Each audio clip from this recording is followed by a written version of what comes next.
읽도록 합니다. 사사기 제11장, 사사기 제11장 12절부터 28절까지, 사사기 제11장 12절부터 28절까지 교독합니다.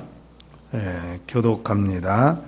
구약성경 381조 성경 읽습니다. 입다가 암몬 자손의 왕에게 사자들을 보내 이르되 네가 나와 무슨 상관이 있기에 내 땅을 치러 내게 왔느냐 하니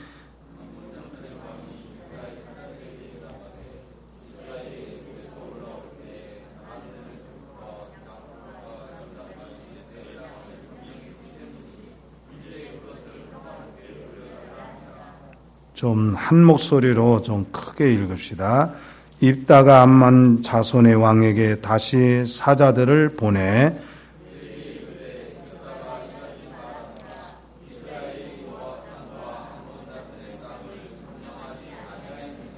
이스라엘이 애굽에서 올라올 때에 광야로 행하여 홍해에 이르고 가데스에 이르러서는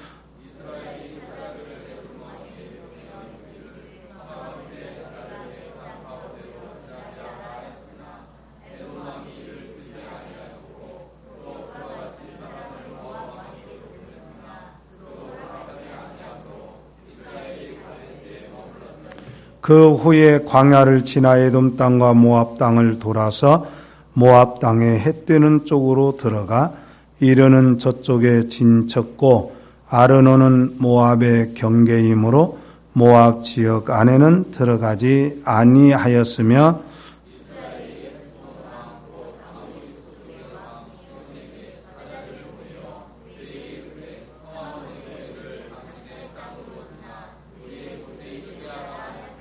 시온이 이스라엘을 믿지 아니하여 그의 지역으로 지나지 못하게 할 뿐 아니라 그의 모든 백성을 모아 야하스에 진치고 이스라엘을 침으로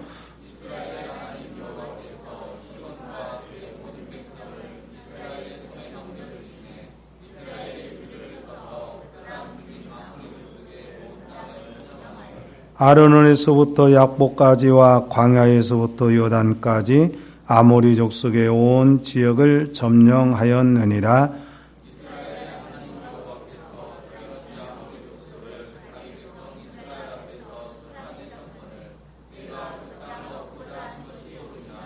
내 신 그모스가 네게 주어 차지하게 한 것을 네가 차지하지 아니하겠느냐? 우리 하나님 여호와께서 우리 앞에서 어떤 사람이든지 쫓아내시면 그것을 우리가 차지하리라.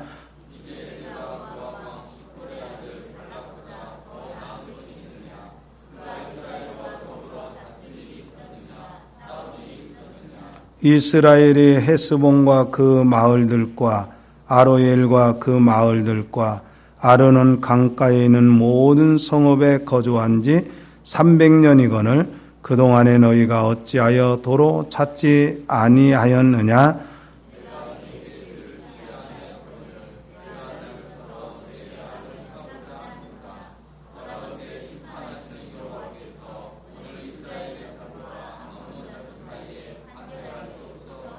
같이 암몬 자손의 왕이 입다가 사람을 보내어 말한 것을 듣지 아니하였더라. 아멘.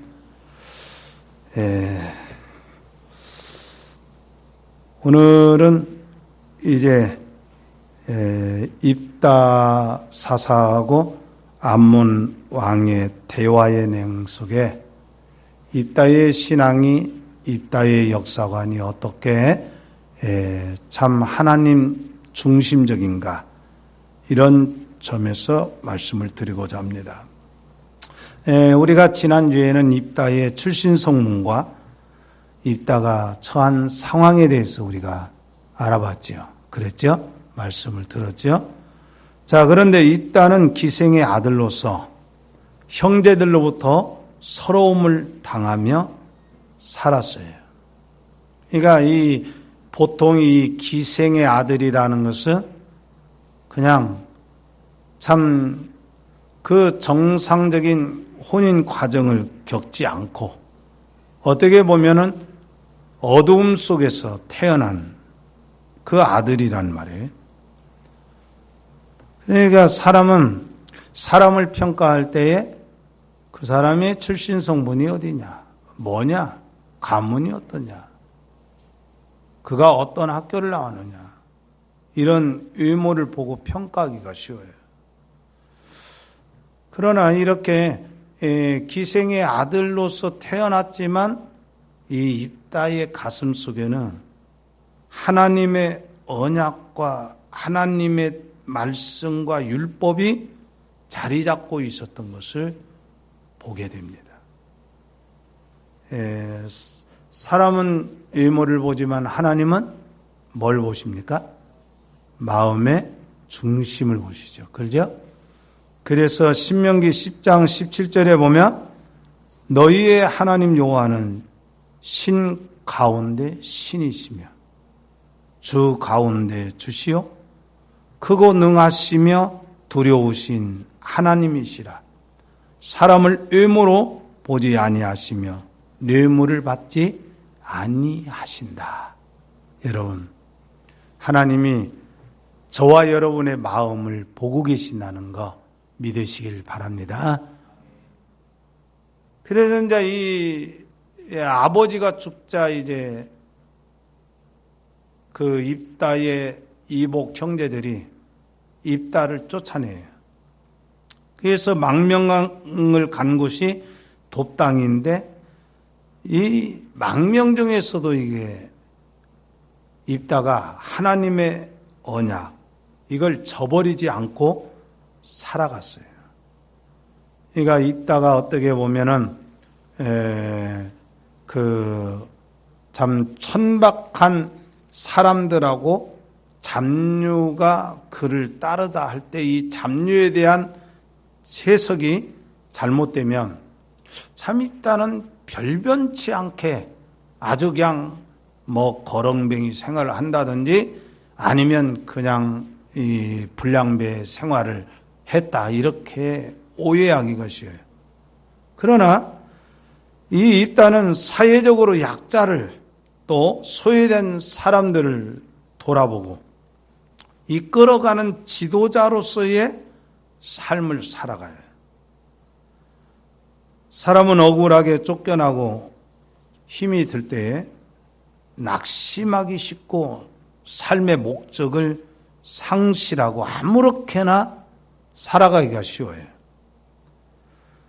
그러나 입다는 이 어려운 처지에서 하나님을 의지해요.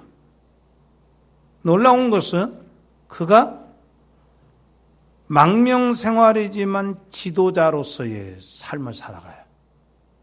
우리나라 일제 36년의 그 어두운 역사 속에서도 김구 선생님, 조만식 선생님 이런 분들은 망명지에 가서도 민족의 지도자로서 살아가요. 이게 얼마나 참 사람이 큰 생각을 하고 있는 사람인가를 우리가 알 수 있어요. 그러니까 이제 이 입다의 지도력에 대한 소문이 본국에까지 들려오는 거예요. 우리가 쫓아냈던 입다, 우리가 쫓아냈던 그 입다가 저 돕당에 가서는 참 훌륭하게 산다고 하더라. 그리고 입다를 중심으로 모여드는 사람들이 많다고 하더라. 이런 소문들이 이제 막 들려온 거죠. 그러니까 이제 그런 소문이 들려오는 중에 이스라엘은 어떤 상황이 있느냐. 암몬으로부터 침략을 받아요. 문제는 이 전쟁이 발발할 위기에 처해 있을 때에 그 전쟁을 진두지휘할 지도자가 이스라엘 내에 없다는 거예요.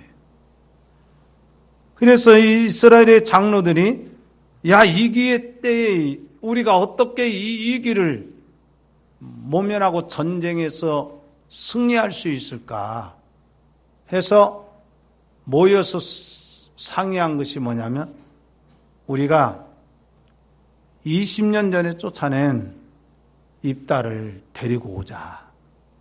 그가 진짜 우리를 구원할 지도자감이다. 해서 이제 입다에게 사람을 보내서 간절하게 부탁을 해요.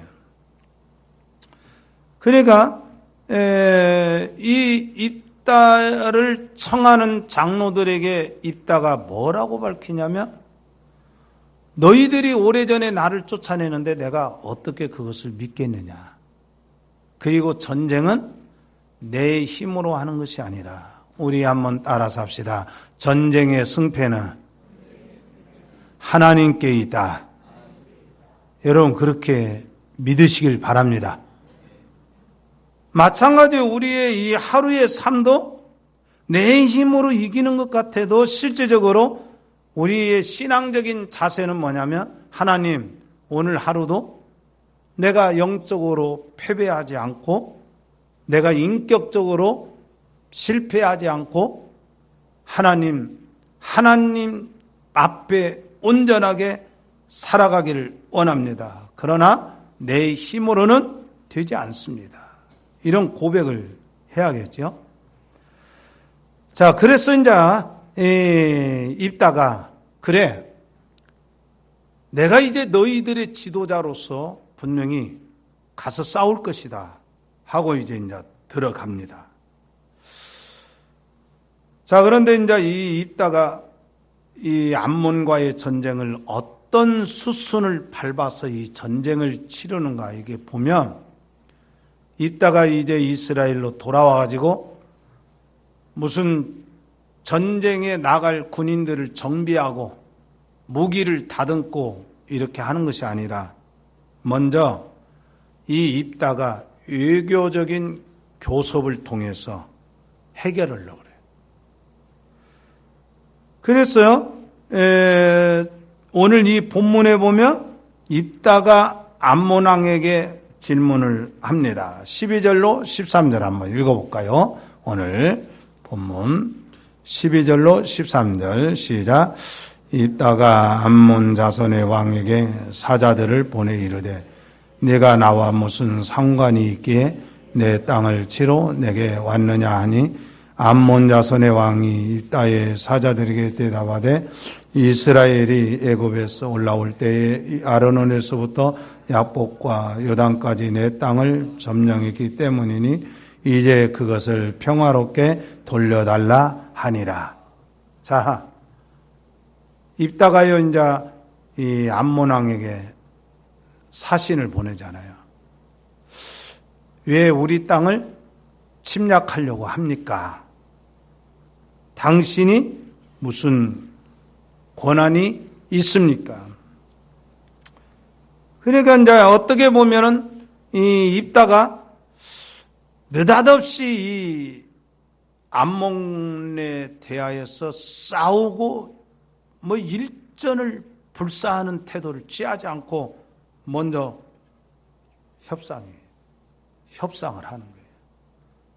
도대체 너와 우리들 간에 무슨 관계가 있기에 나하고 너하고 무슨 원한이 있기에 이렇게 전쟁을 하려고 하느냐. 그게 이제 이걸 물어보는 거예요. 그러니까 입다가 대답하는 말이 입다에게 암몬 왕이 대답하는 말이 너희 조상들이 광야에서 올 때에 우리 땅을 다 짓밟아 버렸다. 이렇게 얘기해요.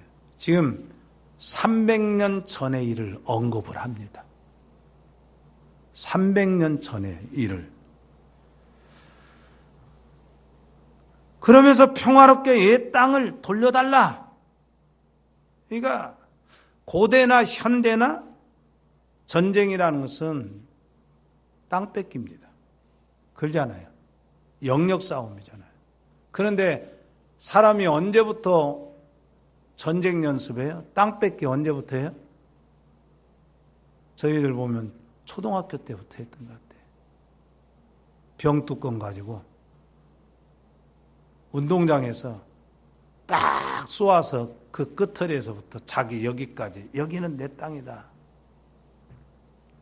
그래 놓고 시간이 되면 어때요? 종소리 나면 언제 내 땅이냐 그거 다 버리고 교실로 돌아가죠. 그러니까 우리나라의 국토가 지금 한반도라고 하는 뭐 진짜 작게 정해져 있지만 고구려의 광개토 대왕 때는 지금의 몇십 배? 오늘 내가 일부러 지도를 한번 착 찾아봤어요. 한 30배는 될 것 같죠? 그러니까 중국 전 저기가 우리나라의 뭐 4, 50배 된다고 하니까 그 우리나라가 옛 고구려 땅을 찾으려면 누구를 만나야 돼? 시진핑 만나야 하잖아요. 시진핑에게 우리 옛 고구려 땅 내주시오. 그러면 순수하게 내줄 것 같아요? 어때요? 나 같으면 내줄 것 같은데. 시진핑 안 내주죠. 오히려 북한 쪽의 그 지역의 그쪽을 자기 영토 삼으려고 하잖아요. 그 암몬왕이 입다에게 300년 전에 이야기를 들면서 이건 본래 우리 땅이었다 이렇게. 그러니까 입다가 암몬왕에게 이제 하나님의 역사에 대한 일들을 쭉 설명합니다. 그래서 이제 15절에 보면 우리 이스라엘 민족은 모압과 암몬 땅을 취한 일이 없다. 바로 이렇게 얘기합니다. 이 땅을 우리 따라서 합시다. 이 땅을 하나님께서 주신 것이다. 원래 이제 이스라엘 백성들을 신명기에서 보면 뭐 하느냐? 절대 싸우지 마라. 누구하고? 암몬하고 모압하고는 싸우지 마라. 에돔하고도 싸우지 마라. 그런데 신명기에서 보면 어디 족속하고는 철천지 원수처럼 싸우라? 아말렉하고는 싸워라. 그런데 실질적으로 왜 너희들이 이 땅을 너희들이 하나님으로부터 빼앗겼냐? 이건 하나님이 빼앗은 것이다. 이렇게 주장해요.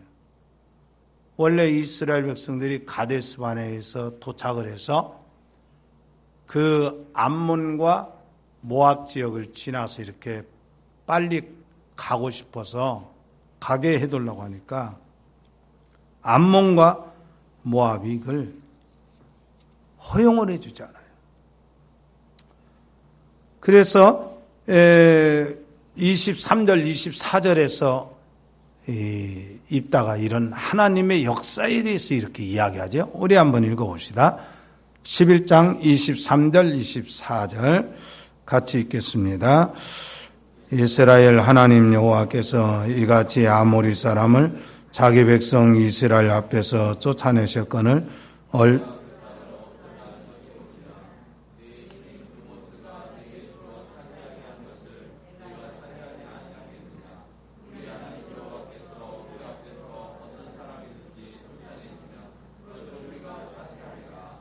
아멘. 그러니까 이제 너 아모리 사람의 땅을 왜 내놓으라고 하느냐? 하나님이 주신 것이다. 여기에서 이제 이 입다는 하나님의 역사에 대해서요 줄줄이 이야기합니다.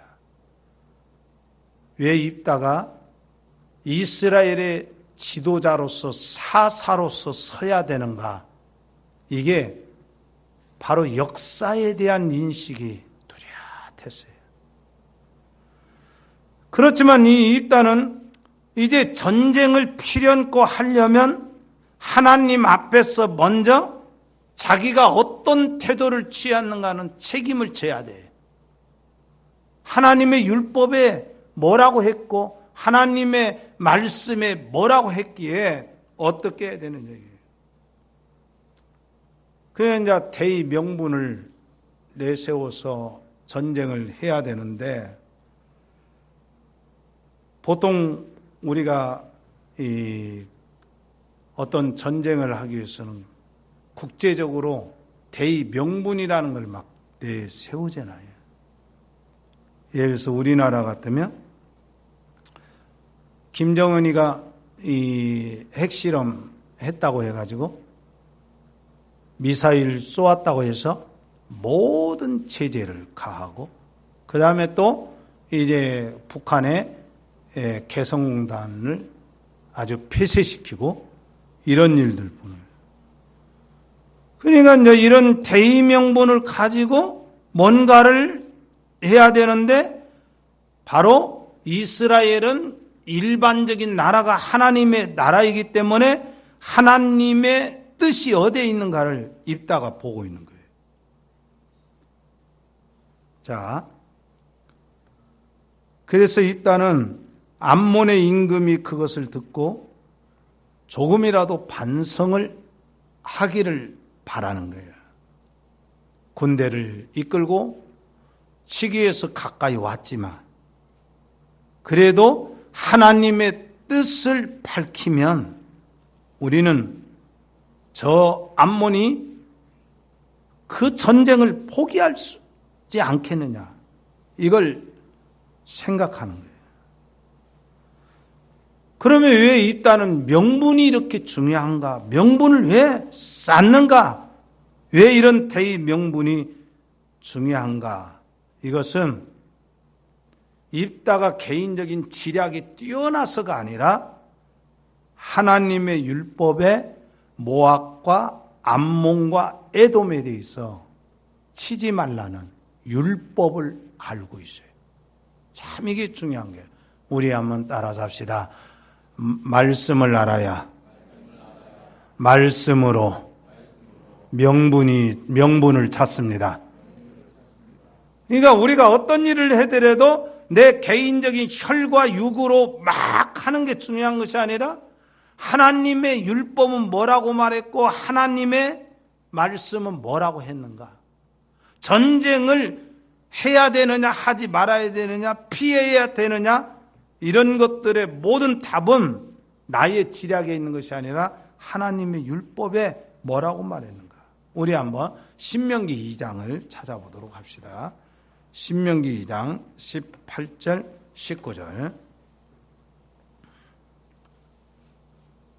자, 신명기 2장 18절 19절 여러분이 찾았으면 좀 읽어주세요. 시작.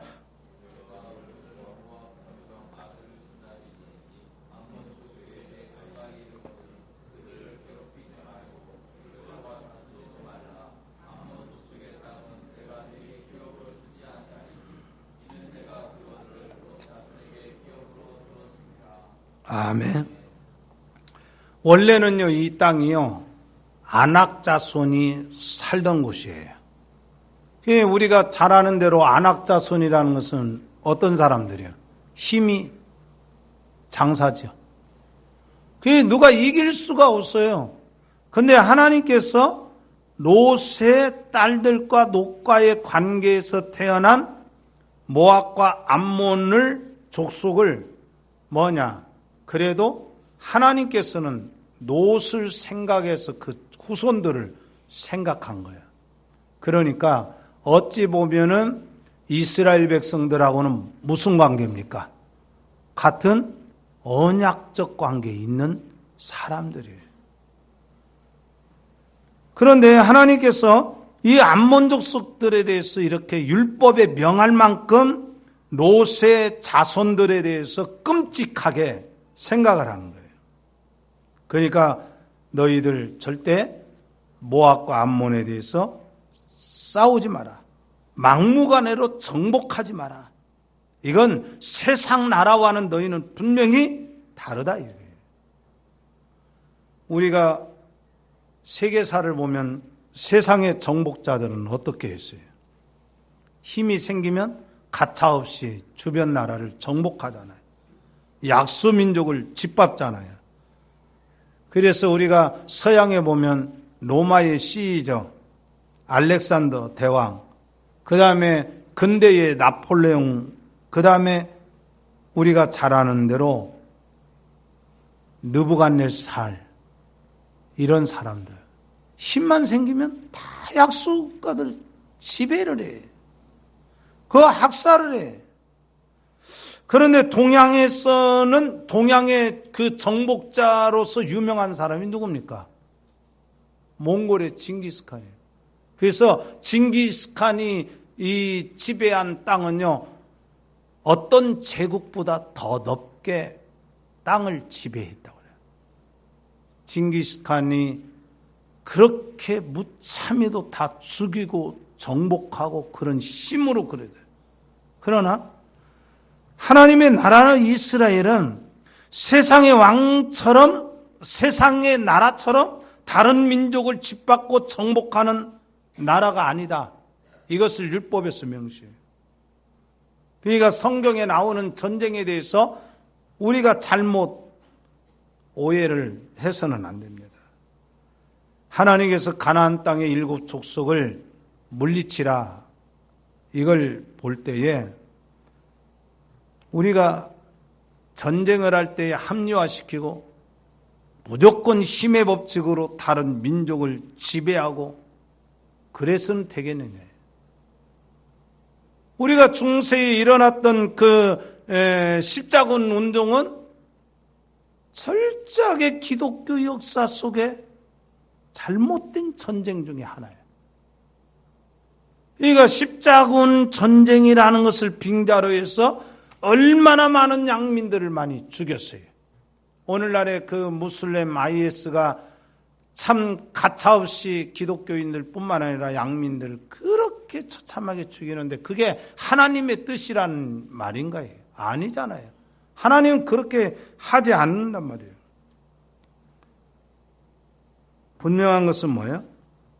바로 하나님께서 정말로 이 힘이 없는 약소국가를 짓밟으라고 한 것이 아니라 문화적 전쟁, 몰렉, 바알, 다곤, 이런 그 거짓된 우상 숭배에 이걸 철폐하라는 것이죠. 그래서 이 입다가 왜 이렇게 신앙이 좋았느냐 할 때에 하나님의 명령을 입다는 그렇게도 존중을 해요. 그래서 싸울 만한 충분한 이유가 명확하게 노출될까지 입다는 기다려요. 그리고 조용히 타협을 하는 거예요. 우리가 신앙생활이나 어떤 사회적 관계에서 생활하면서요, 사실은 어떤 의미에서는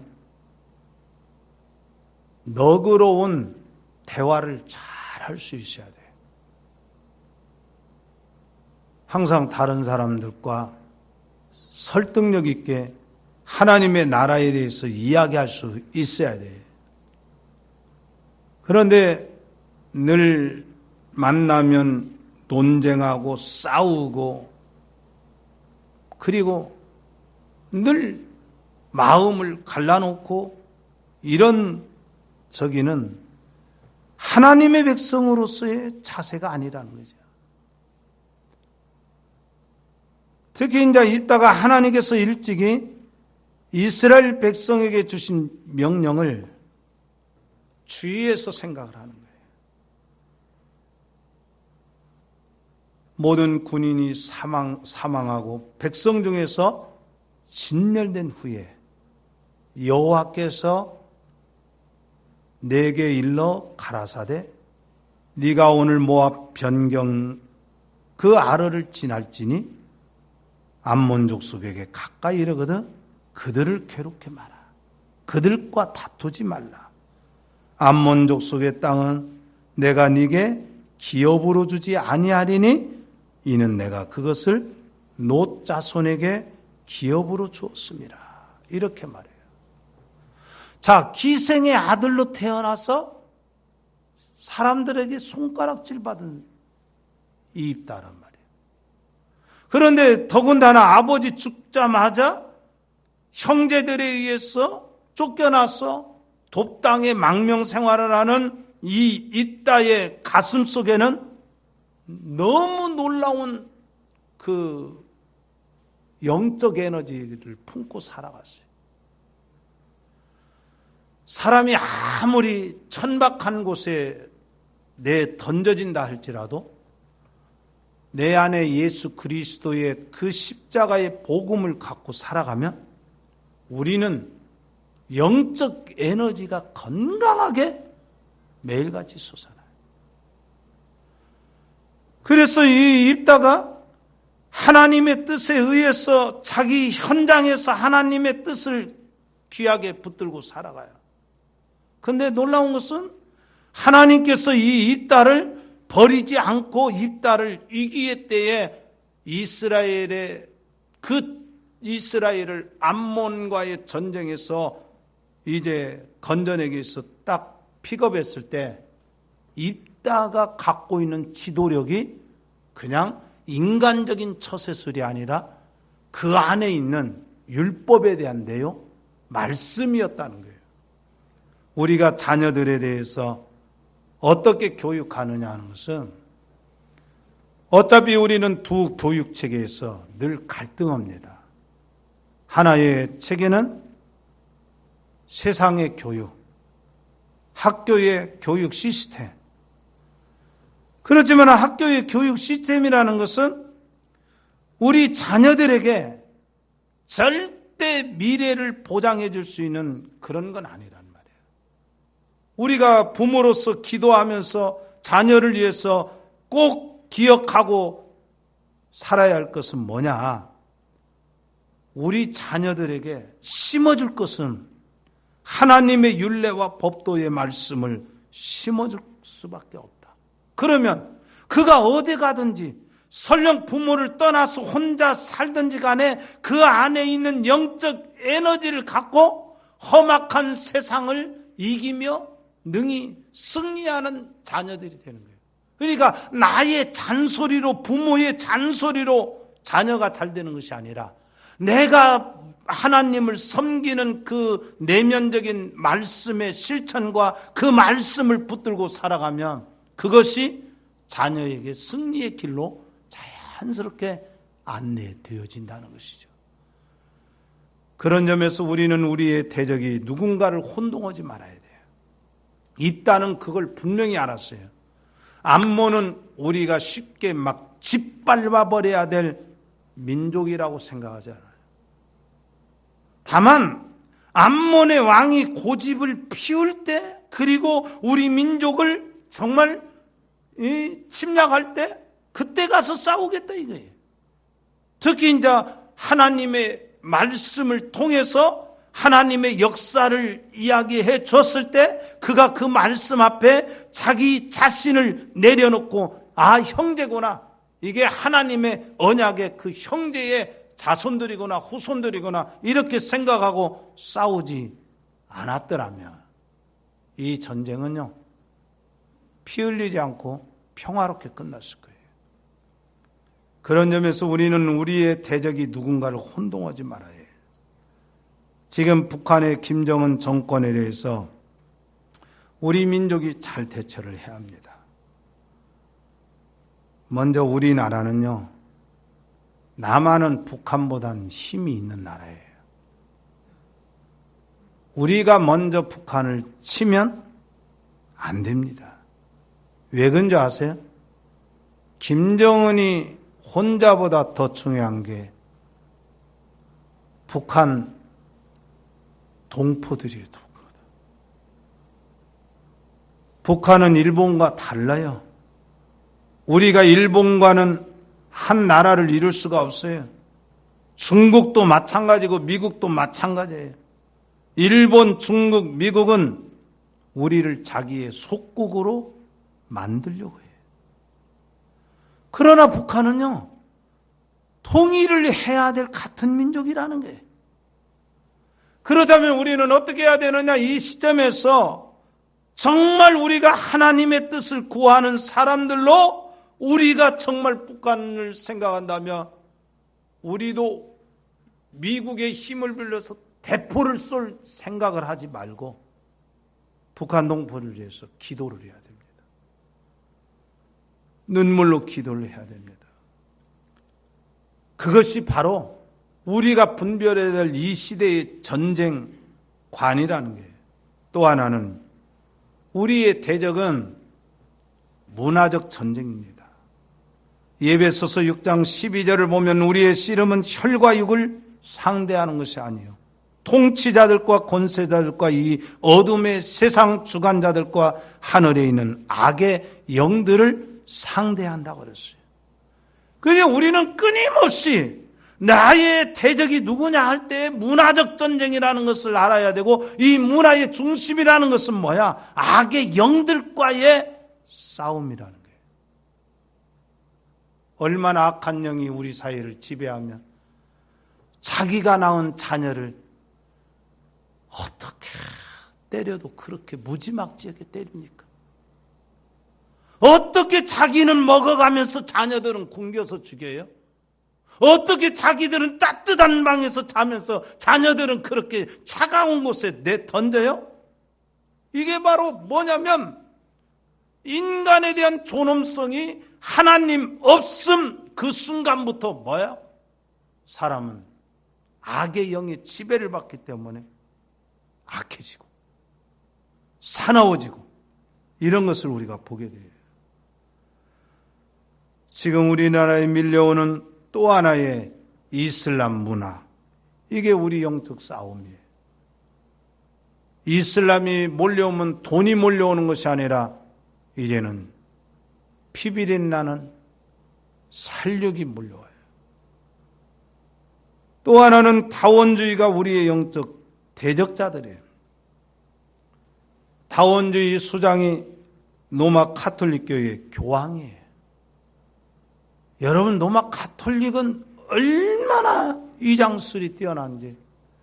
겉으로는 평화하면서 기독교 말살 정책을 쓰고 있어요.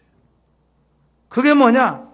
바로 기독교인들 어설픈 그 통합 측 그 어설픈 사람들, 그 서울의 명성교회라고 하는 그 김사만 목사 같은 사람들, 허울전 이런 사람들을 이용해가지고 바로 뭐야? 종교 다원주의.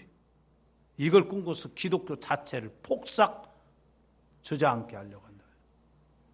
그것뿐만 아니라 우리의 싸움이라는 것은 바로 이단들과의 영적 싸움입니다.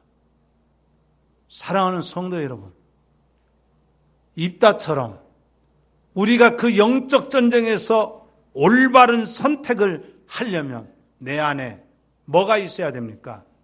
십자가의 복음이 있어야 하고 오직 예수 그리스도가 내 안에 있어야 되고, 그 믿음을 통해서 우리가 도덕적으로도 더 훌륭하게 정말 하나님의 백성답게 살아가는 그런 그 영적 힘이 있을 때 우리는 능히 하나님의 뜻을 구현해서 이 땅에 진정으로 의의 나라, 평화의 나라를 이룰 수 있다는 것입니다. 사랑하는 성도들, 입다의 순이란 신앙이 저와 여러분의 신앙이 되기를 주의 이름으로 축원합니다. 아멘. 기도하겠습니다. 하나님, 우리가 입다의 신앙을 한 가지 한 가지 살펴보고 있습니다. 하나님께서 우리에게 이 시대를 바라볼 수 있는 눈을 이 말씀을 통해서